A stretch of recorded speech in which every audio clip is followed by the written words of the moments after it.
اللہ رب العزت نے اس امت کے ذمے دو امانتیں کی ہیں. ایک امانت دین اور دوسری امانت دین کی دعوت. دوسری امانت دین کی دعوت. یہ دو امانتیں ہیں. ان دونوں امانتوں کو ادا کرنے کے لیے سب سے بنیادی شرط اتباع سنت ہے. اگر ان دونوں امانتوں کے ادا کرنے میں سنت کا اتباع نہیں ہے تو پھر کام کا کوئی اثر نہیں ہے. کام کا کوئی اثر نہیں ہے. میرے کام کا ڈھانچہ ہے بغیر روح کا. دعوت کا جو اثر ہے کہ دعوت کا اثر اتباع سنت میں ہے. دعوت بہت مؤثر ہے.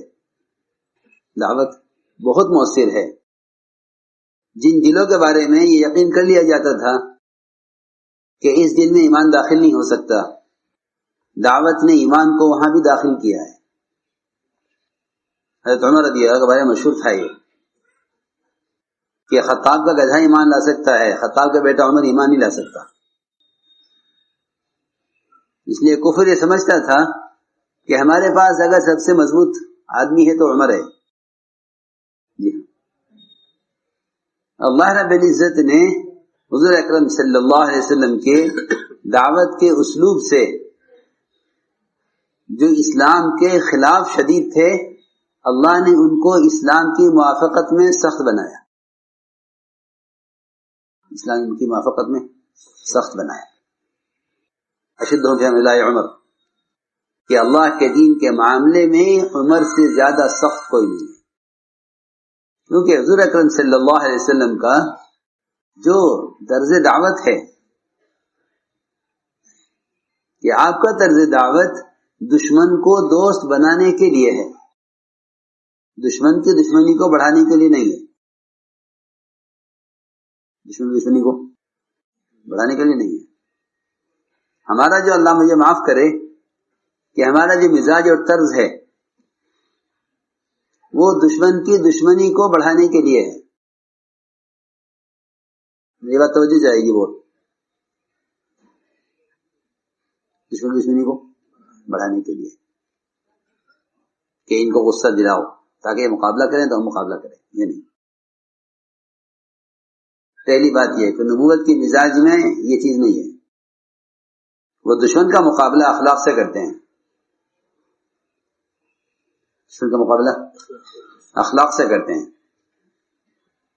دشمن کا مقابلہ احسان سے کرتے ہیں. ہتھیار کیوں ہیں؟ ہتھیار کیوں ہیں کہ ہتھیار دشمن کو ختم کرنے کے لیے نہیں ہوتے. ہتھیار دشمن کو ختم کرنے کے لیے نہیں ہوتے، بلکہ ہتھیار دشمن کو ڈرانے کے لیے ہوتے ہیں. جی ہاں. جب ہتھیار دشمن کو ختم کرنے کے لیے نہیں تو پھر اور کون سی چیز باقی رہ گئی کہ جس کو لے کے دشمن کا مقابلہ کیا جا رہا ہے؟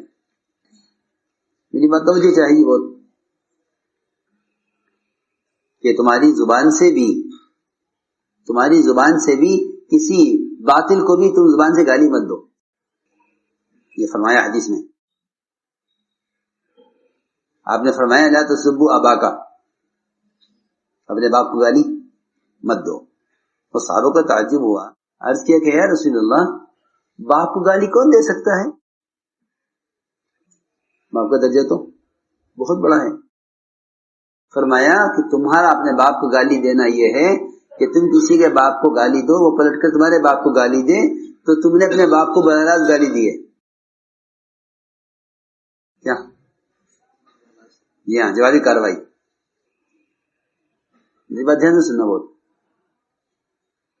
کیا جوابی کاروائی، وہ جواب دے گا گالی کا.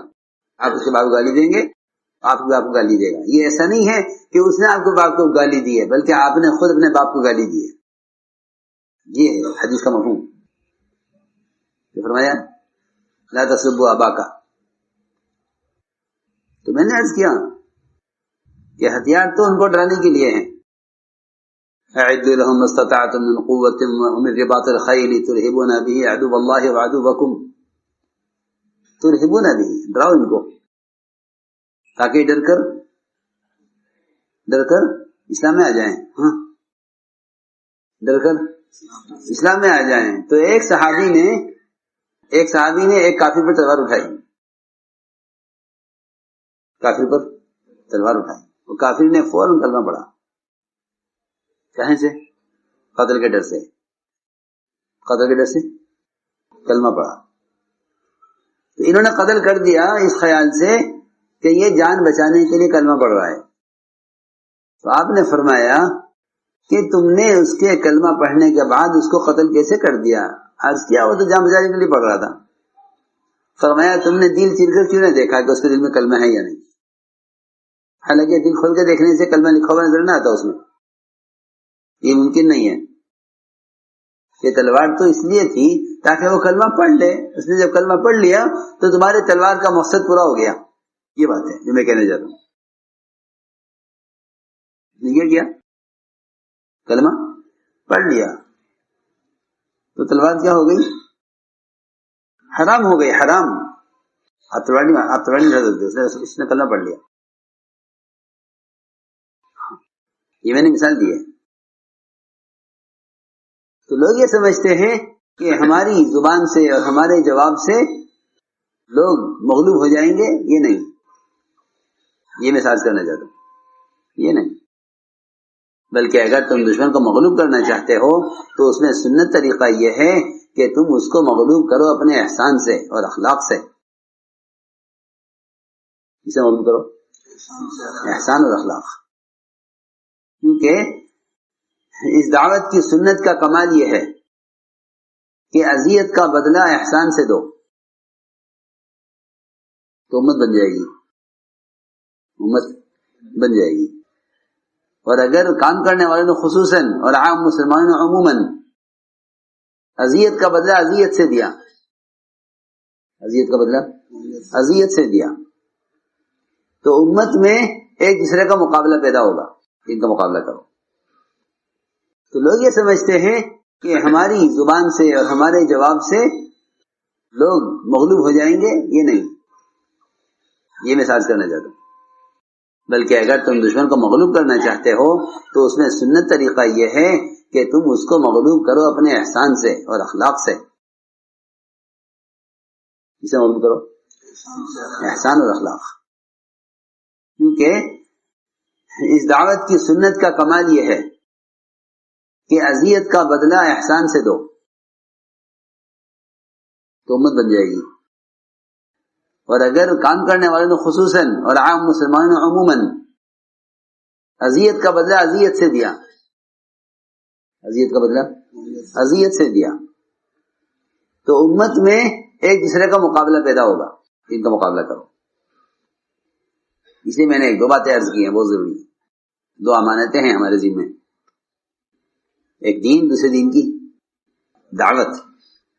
2 امانتیں ہیں ہمارے ذمہ. ایک دین، دوسرے دین کی دعوت.